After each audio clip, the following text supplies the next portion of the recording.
to tell you a story. Peter is our new follow-up coordinator.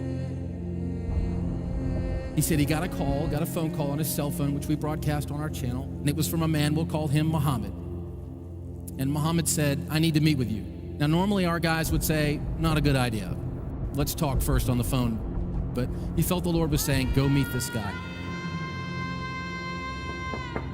He turned out to be what is called a prince of ISIS, someone that other ISIS members swear allegiance to, that they will die for.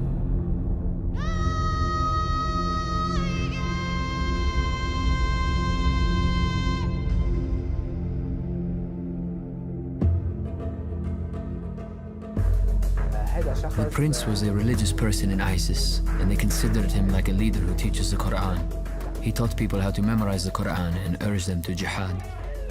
I grew up under radicalism. I was raised to take back Islam to the era of Muhammad, the era of power and conquests. We began to form groups to defend the country and Islam. One day, somebody asked me why I am a Muslim. I had no answer. I began to search in the Quran, Hadith, and Sunnah. I wanted to find proof and evidence that Allah exists and Islam is right. I found nothing. The prince heard that I evangelized to Muslims.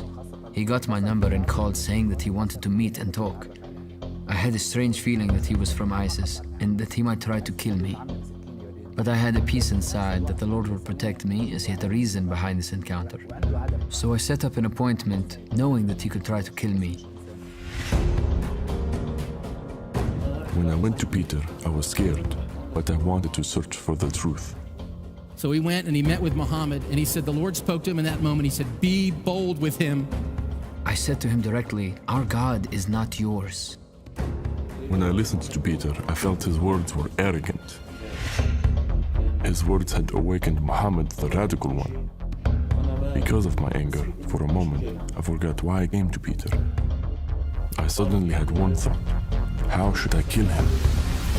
He boldly proclaimed the gospel to this man, this bearded man.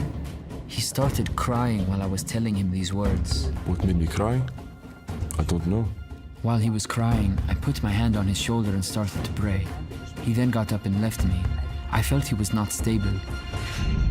They met. They went their separate ways. He called again. The man came back very shaken. I had a dream. Peter came to me and gave me a white envelope dripping with blood. The blood had a good fragrance like musk or perfume. When I saw the blood, I was scared. Peter said to me, don't be afraid. Then I woke up. Later, Peter told me, without the shedding of blood, there is no forgiveness of sins. The prince asked, what should I do to ask forgiveness? I said, the Lord gave it to you for free. You just need to accept it. And gradually, I began to disciple him. So they came together, and Muhammad said, Peter, I have a confession. I have to tell you that the first time I was going to meet with you, I intended to kill you. And I'm sorry. And he fell on his face and he repented. I began to visit Peter regularly, and I saw love that didn't exist in Islam. He started walking with the Lord right away.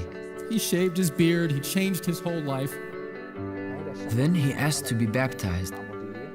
Once I got out of the water, I felt a victory and a joy I could not describe. He is conducting a Bible study for 3 Syrian people in his area. The true book, in my opinion, is the Bible.